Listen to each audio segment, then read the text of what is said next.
Good afternoon mga kasaksak. We're here today here in our residential, and I am going to show you what's the activity of my husband here. I will give you an update on our plants here, so take a look mga kasaksak. But before you're going to watch my video, please like and subscribe. Thank you everyone. Here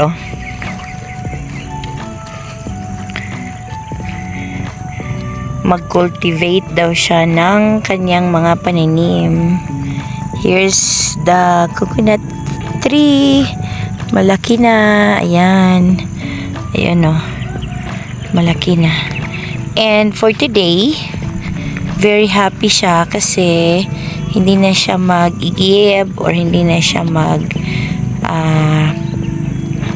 lalagay ng tubig sa mga pananim kasi umulan kanina ng napakalakas, pero hindi masyadong matagal, but okay na rin. Ayan, that is our insulin plant.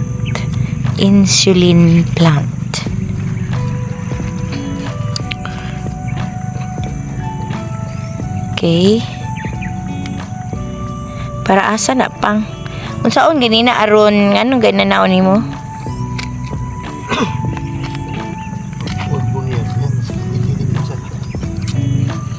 Dako-dako sa siguro. Medyo luag ba?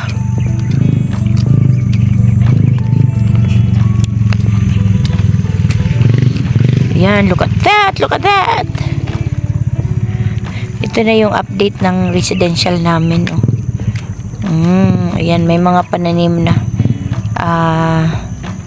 Medyo tumaba na yung mga pananim kasi yung area namin dito may tubig na. Kabitan na kami ng tubig. So, yung tubig ay hindi na hakotin sa malayong area. Sa malayong area. Ayan. Ito na.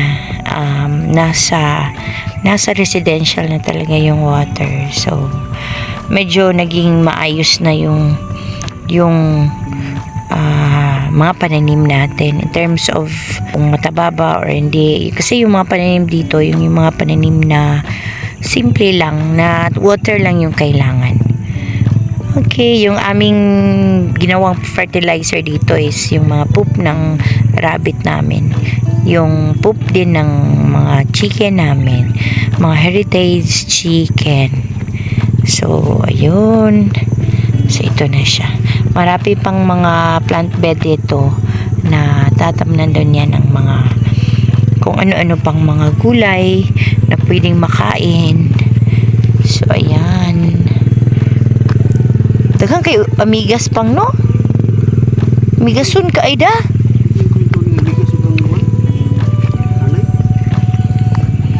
Basig amigas ato dili anay.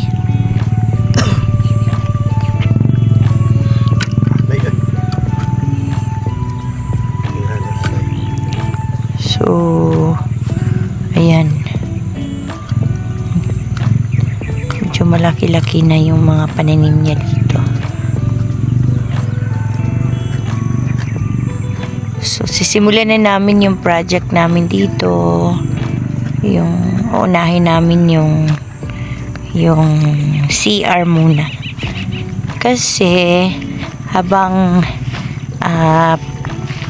pag pumupunta kami dito, kailangan talaga ng CR. Hindi kami magtatagal. Halimbawa, pag nandito kami, yung mga anak namin, pag walang masisiaran, kumbaga, uuwi kami agad kasi kailangan mag-CR. Medyo distansya din yung bahay talaga namin dito.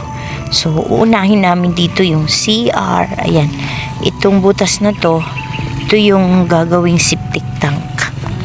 Ayan, then andito lang sa tabi-tabi yung yung mga yung yung comfort room.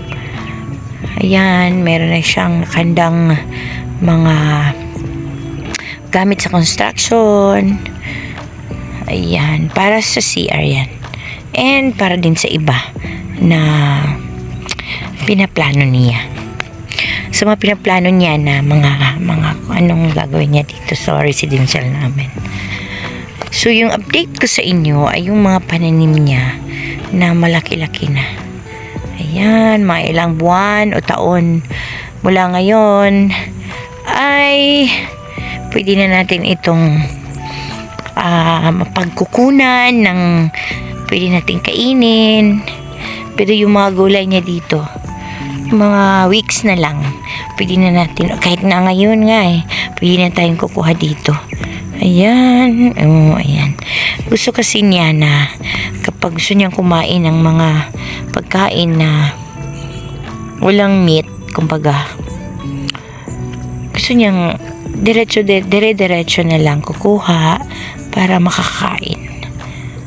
Kasi tayo habang tumatanda, mas sensitibo na tayo sa pagkain Kaya yan yung naisip niya. Ginagawa niya ito yung mga plant beds niya.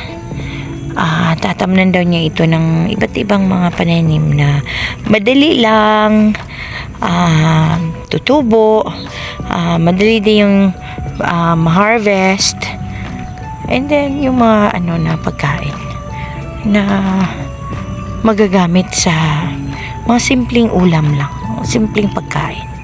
So yan, ito yung mga coconut niya. And then marami pa itong mga pananim dito na tinatanim niya. Ito, may durian siya. Yung kapitbahay namin o yung gilid ng lote namin, ito yung pananim mo. Tingnan nyo, papaya. Ayan, napaka daming bunga ng papaya nila, pero bawal tayo manguha dito. Ayan, pagka ulan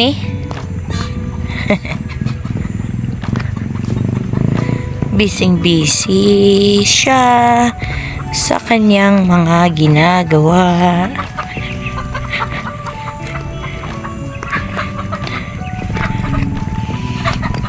Yung tao doon binabaon niya yung hose ng water system namin dito. So siya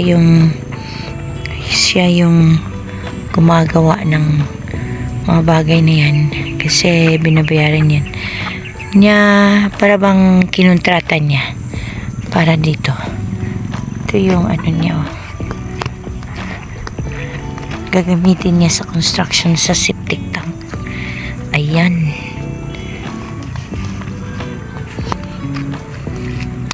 So yung area namin dito puro papaya. Andun sa kabila.